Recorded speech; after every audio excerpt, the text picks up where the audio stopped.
Hello दोस्तों, आप सभी कैसे हो। उम्मीद है कि अच्छे होंगे। आज हम सुनाने वाले हैं नाग पंचमी की पुरानी कथा, पौराणिक कथाएं। तो नाग पंचमी पर्व में जुड़ी एक पौराणिक कथा के अनुसार प्राचीन काल में एक सेठ जी के 7 पुत्र थे। सातों के विवाह हो चुके थे। सबसे छोटे पुत्र की पत्नी श्रेष्ठ चरित्र की विदुषी और सुशील भी थी, परंतु उसके भाई नहीं था। एक दिन बड़ी बहू ने घर लीपने के लिए पीली मिट्टी लाने के लिए उसे कहा, तो सभी बहुओं को साथ चलने को कहा। तो तभी धलिया और खुरपी लेकर मिट्टी खोदने के लिए सभी लग गई। तभी वहां एक सांप निकला, जिसे बड़ी बहू खुरपी से मारने लगी। यह देखकर छोटी बहू उसे रोकते हुए कहा, मत मारो इसे, यह बेचारा निरपराध है। यह सुनकर बड़ी बहू ने उसे नहीं मारा। तब सर्प एक और ओर जाकर बैठ गया। तब छोटी बहू ने उससे कहा, हम अभी लौट के आते हैं, तुम यहाँ से जाना मत। वह कहकर वह सबके साथ मिट्टी लेकर चली गई। वहां कामकाज में फंसकर सर्प से जो वादा किया था भूल गई।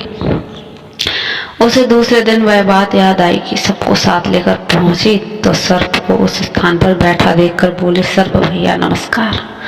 सर्प ने कहा, तू भैया कह चुकी है, इसलिए तुझे छोड़ देता हूँ, नहीं तो झूठी बात कहने के कारण तुझे अभी डस लेता।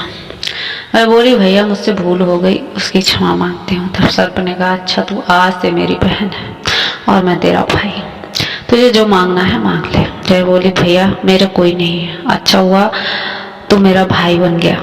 कुछ दिन व्यतीत होने पर वह सर्प मनुष्य का रूप रखकर उसके घर आया और बोला कि बहन को भेज दो। सबने कहा कि इसके तो कोई भाई नहीं है। वह बोला, मैं दूर के रिश्ते में उसका भाई हूँ, बचपन में ही बाहर चला गया था। उसके विश्वास दिलाने पर घर के लोगों ने छोटी को उसके साथ भेज दिया। उसने मार्ग में बताया कि मैं वही सर्प हूँ, इसलिए तू डरना नहीं, और जहाँ चलने में कठिनाई हो वहाँ मेरी पूंछ पकड़ कर लेना।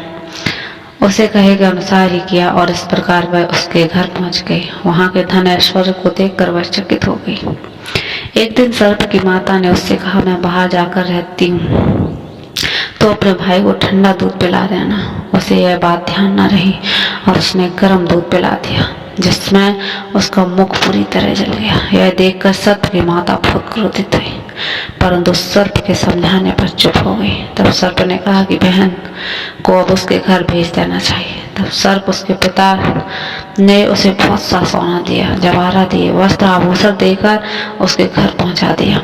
इतना ढेर सारा सामान देखकर बड़ी बहू ने ईर्ष्या की, भाई तो बड़ा धनवान है, तुझे तो उसने और भी धन लाना चाहिए था। सर्प ने यह वचन सुना तो सब वस्तुएं सोने की लाकर दे दी।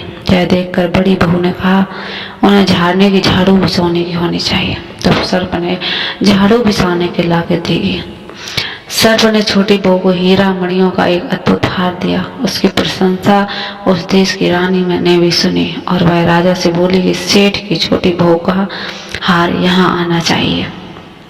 राजा ने मंत्री को हुक्म दिया कि उसके घर हार लेकर शीघ्र उपस्थित हो। मंत्री ने सेठ जी से जाकर कहा कि महारानी जी छोटी बहू का हार पहनेगी, वह उससे लेकर मुझे दे दो। सेठ जी ने डर के कारण छोटी बहू से हार मांगकर दे दिया। छोटी बहू को यह बात सुनकर बहुत बुरी लगी। उसने अपने सर्व भाई को याद किया और आने पर प्रार्थना की, भैया रानी से ने हार हमारा छीन लिया, तुम कुछ ऐसा करो कि जब वह हार उसके गले में रहे तब के लिए सर्प बन जाए, और जब वह मुझे लौटा दें तब हीरों और मणियों का हो जाए। सर्प ने ठीक वैसा ही किया। जैसा ही रानी ने हार पहना वैसे ही वह सर्प बन गया। यह देखकर रानी चीख पड़ी और रोने लगी। यह देखकर राजा ने सेठ के पास खबर भेजी कि छोटी बहू को तुरंत भेजो। सेठ जी डर गए कि राजा न जाने क्या करेगा। वे स्वयं छोटी बहू को साथ लेकर उपस्थित हुए। राजा ने छोटी बहू से पूछा, तूने क्या जादू किया है, मैं तुझे दंड दूंगा। छोटी बहू बोली, राजन धृष्टता क्षमा कीजिए, यह हार ही है कि मेरे गले में हीरों और मणियों का रहता है और दूसरे के गले में सर्प बन जाता है। यह सुनकर राजा ने वह सर्प बना हार उसे देकर कहा, अभी पहन कर दिखाओ। छोटी बहू ने जैसे ही पहना वैसे ही हीरों मणियों का हो गया। यह देखकर राजा उसकी बात पर विश्वास हो गया। उसने प्रसन्न होकर उसे मुद्राएं दी। छोटी बहू अपने हार और धन सहित घर लौट आई। उस दिन को देखकर बड़ी बहू ने ईर्ष्या के कारण उसके पति को सिखाया कि छोटी बहू के पास कहीं से धन आया है। यह सुनकर उसके पति ने अपनी पत्नी को बुलाकर कहा, ठीक ठीक बता दी, यह धन तुझे किसने दिया। तो वह सर्प को याद करने लगी। तभी सर्प ने प्रकट होकर कहा, यदि मेरी धर्म बहन के आचरण पर संदेह प्रकट करेगा तो मैं उसे डस लूंगा। यह सुनकर छोटी बहू का पति बहुत प्रसन्न हुआ और उसे सर्प देवता का बड़ा सत्कार किया। उस दिन से नाग पंचमी का त्योहार मनाया जाता है और स्त्रियों सर्प का भाई मानकर उसकी पूजा करती हैं।